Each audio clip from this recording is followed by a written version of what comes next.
স্বাগতম। আজ আমরা একটা নির্দিষ্ট বিষয় নিয়ে একটু গভীরে যাব।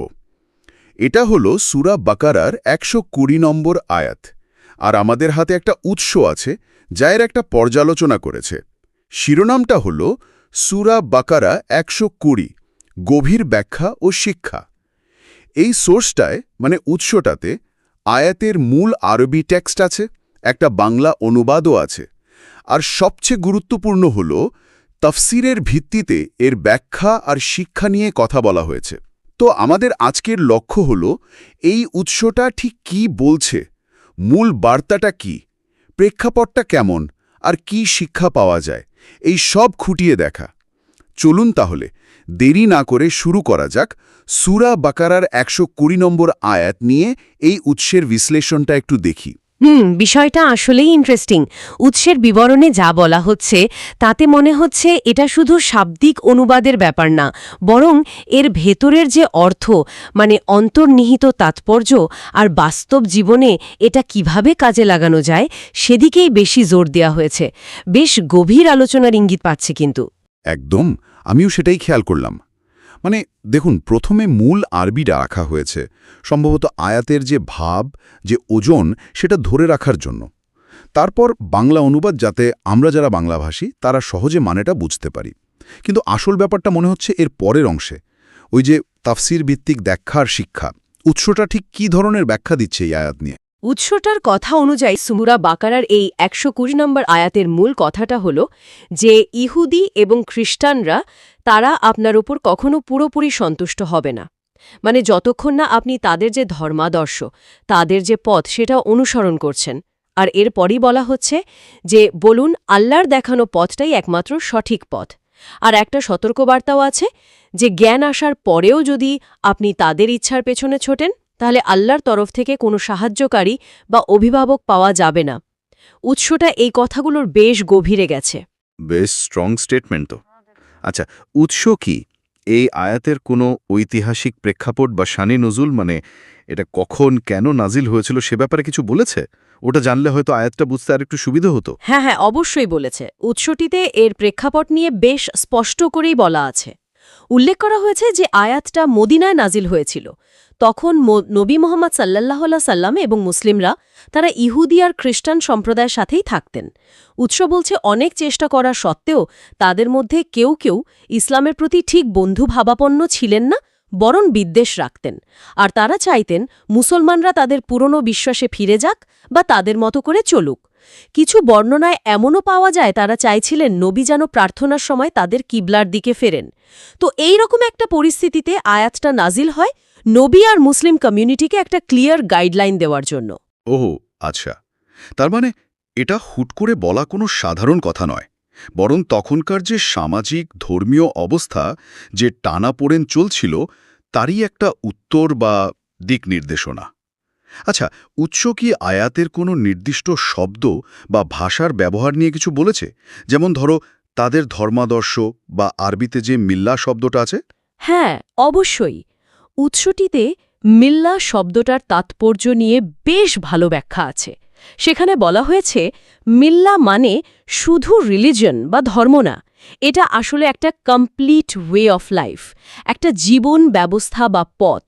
মানে আয়াতটা বলছে যে তারা শুধু চাইছিল না যে কিছু ধর্মীয় আচার বদলাক, বরং তারা চাইছিল মুসলমানরা তাদের পুরো জীবনধারাটাই গ্রহণ করুক। উৎস আরও একটা জিনিস পয়েন্ট আউট করেছে, সন্তুষ্টি বা তারদা আনকা শব্দটা। তাদের এই সন্তুষ্টি অর্জন করা নাকি সম্ভবই না যদি না তাদের পথটা পুরোপুরি ফলো করা হয়।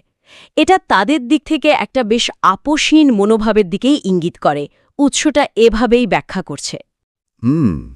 এই ব্যাখ্যাটা আয়াতটাকে একটা অন্য আলোয় দেখায় বটে। আচ্ছা, আল্লাহর হেদায়েতই একমাত্র হেদায়েত, মানে ইন্না হুদাল্লাহি হুয়াল হুদা, এই অংশটা নিয়ে উৎস কি বলছে? এর ব্যাখ্যাটা কেমন? এই অংশটাকে উৎস একদম সেন্ট্রাল মেসেজ বা কেন্দ্রীয় বার্তা হিসেবে দেখছে। ব্যাখ্যাটা হলো এরকম যে কে সন্তুষ্ট হলো বা কে অসন্তুষ্ট হলো সেটার উপর ভিত্তি করে সত্য নির্ধারিত হয় না। সত্য পথ বা হিদায়েত একটাই, আর সেটা আল্লাহর দেখানো পথ।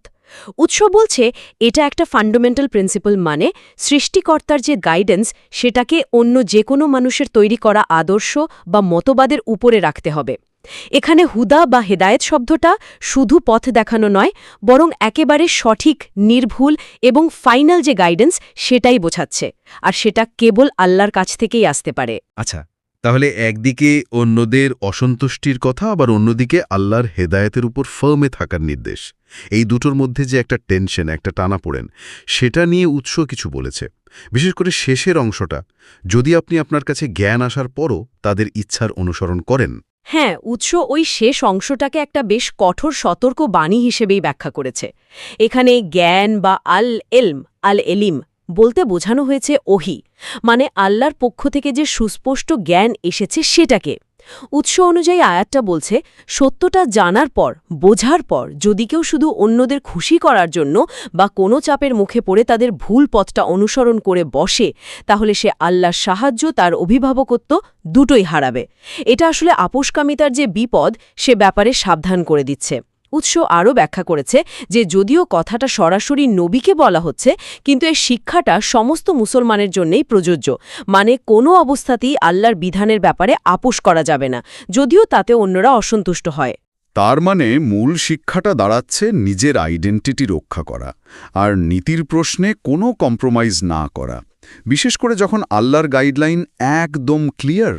আচ্ছা, উৎস কি এই আয়াতের কোনো অন্তর্নিহিত জ্ঞান বা আরও গভীর কোনো তাৎপর্যের কথা বলেছে, যা হয়তো প্রথমবার পড়লে চোখে পড়ে না? উৎস কয়েকটা গভীর দিকের কথা বলেছে। যেমন, প্রথমত এটা রিলিজিয়াস ফ্রিডমের যে ধারণা সেটার সাথে সম্পর্কিত। যদিও আয়াতটা অন্যদের পথ অনুসরণ করতে মানা করছে, কিন্তু এটা একই সাথে মুসলিমদের নিজেদের বিশ্বাসে দৃঢ় থাকতে বলছে, যা কিন্তু পরোক্ষভাবে এটাও শেখায় যে নিজের বিশ্বাস অন্যের উপর চাপিয়ে দিও না। দ্বিতীয়ত, উৎস বলছে এটা একটা সাইকোলজিক্যাল দিকও তুলে ধরে। মানুষ তো প্রায়ই চায় অন্যেরা তার মতো হোক, তার দলে আসুক। এই চাওয়াটা অনেক সময় অন্যের উপর চাপ তৈরি করে। তো আয়াতটা শেখাচ্ছে এই চাপের মুখে কিভাবে নিজের আদর্শ ধরে রাখতে হয়। আর তৃতীয়ত, উৎস অনুযায়ী এটা আল্লাহর ওপর পুরো ভরসা রাখার গুরুত্ব শেখায়। যখন কেউ আল্লাহর হেদায়েতকে আঁকড়ে ধরে, তখন কে সাপোর্ট দিল, কে দিল না, সেটা গৌণ হয়ে যায়, কারণ সে জানে আল্লাহর সাহায্যটাই আসল। বাহ, এই ব্যাখ্যাগুলো তো আয়াতটার অর্থকে আরও অনেক বিস্তৃত করে দিল। আচ্ছা, উৎসে শিক্ষা বা ব্যবহারিক দিক নিয়ে কি বলা হয়েছে? মানে আজকের দিনে দাঁড়িয়ে আমরা এই আয়াত থেকে কি শিখতে পারি বা কিভাবে প্রয়োগ করতে পারি? উৎস বেশ কয়েকটা প্র্যাকটিক্যাল শিক্ষার কথা উল্লেখ করেছে। আমি কয়েকটা বলি। বলুন। যেমন 1 নম্বর হল ধর্মীয় স্বতন্ত্র বজায় রাখা। আজকের দিনে যেখানে এত কালচার, এত মতবাদ একসাথে চলছে, অনেক সময় সংঘাতও হচ্ছে, সেখানে নিজের ধর্মীয় আর নৈতিক অবস্থানটা পরিষ্কার রাখা আর তাতে ফর্মে থাকা। 2 নম্বর, সত্যের মাপকাঠি। কে খুশি হলো, কে হলো না, বা সমাজে কি চলছে, এগুলো যেন ঠিক ভুলের মাপকাঠি না হয়। আল্লাহর গাইডলাইনকেই ফাইনাল স্ট্যান্ডার্ড হিসেবে দেখা। 3 নম্বর, আন্তঃধর্মীয় সম্পর্ক। উৎস কিন্তু বলছে এই আয়াত মানে এই না যে অন্য ধর্মাবলম্বীদের সাথে সম্পর্ক রাখা যাবে না, বরং তাদের ধর্মাদর্শ গ্রহণের ক্ষেত্রে সতর্ক করছে।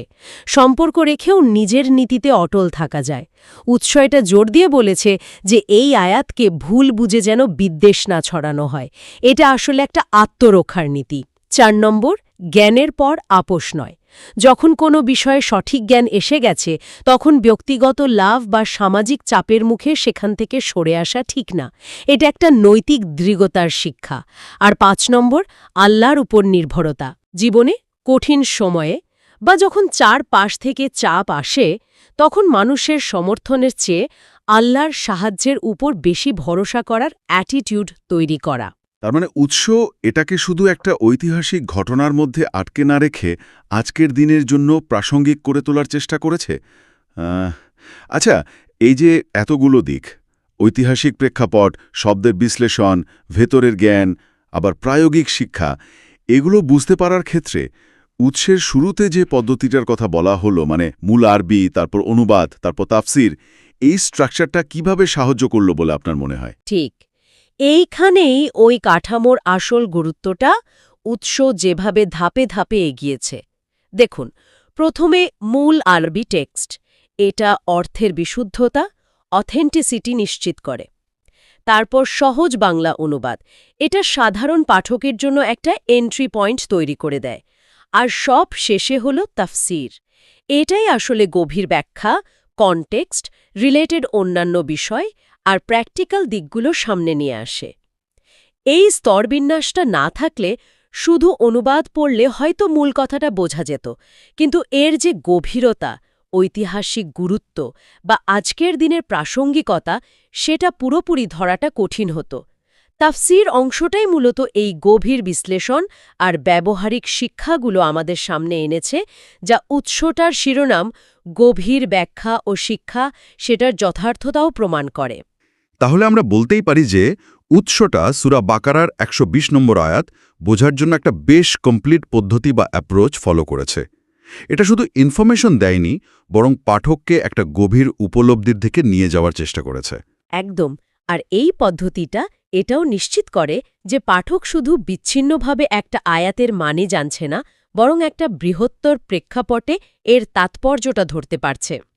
মূল টেক্সটের প্রতি বিশ্বস্ত থাকা, আবার আজকের দিনের পাঠকের জন্য সেটাকে বোধগম্য করা, এই দুটোর মধ্যে একটা সুন্দর ব্যালেন্স রাখার চেষ্টা দেখা যায় এখানে। জ্ঞান শুধু কনজার্ভড হচ্ছে না, সেটা ইন্টারপ্রেট করা হচ্ছে, অ্যাপ্লাই করার দিকেও যাচ্ছে। আজকের এই আলোচনায় আমরা সূরা বাকারার ১২০ নম্বর আয়াত নিয়ে উৎসতাতে যে গভীর ব্যাখ্যা আর শিক্ষা তুলে ধরা হয়েছে সেগুলো জানার চেষ্টা করলাম। মূল আরবি পাঠ, তার অনুবাদ আর বিশেষ করে তাফসিরের মাধ্যমে একটা আয়াতের কত রকম অর্থ, কত প্রাসঙ্গিকতা বেরিয়ে আসতে পারে তার একটা ভালো ধারণা পেলাম আমরা।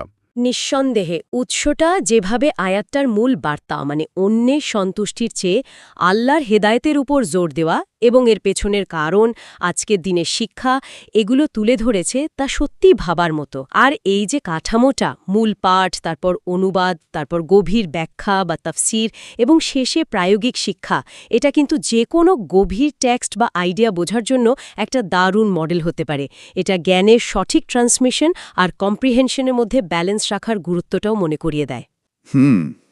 মূল উপলব্ধিটা এটাই যে শুধু শব্দার্থ জানাটাই যথেষ্ট নয়। একটা কথার ঐতিহাসিক প্রেক্ষাপট, তার ভেতরের জ্ঞান আর আজকের জীবনে তার প্রয়োগ, এই সবটা বোঝার চেষ্টা করাটা জরুরি। উৎসটা এই আয়াত বিশ্লেষণের মাধ্যমে সেই গভীরতার দিকেই আমাদের দৃষ্টি আকর্ষণ করেছে। আলোচনা শেষ করার আগে আমি একটা ছোট্ট ভাবনা সবার জন্য রেখে যেতে চাই। এই যে আমরা উৎসতাতে দেখলাম, একটা ধর্মীয় টেক্সটের গভীরে যাওয়ার জন্য একটি মাল্টিলেয়ার্ড অ্যাপ্রোচ, মানে মূল টেক্সট, তার অনুবাদ আর বিশেষজ্ঞের ব্যাখ্যা বা তাফসীর ব্যবহার করা হয়েছে।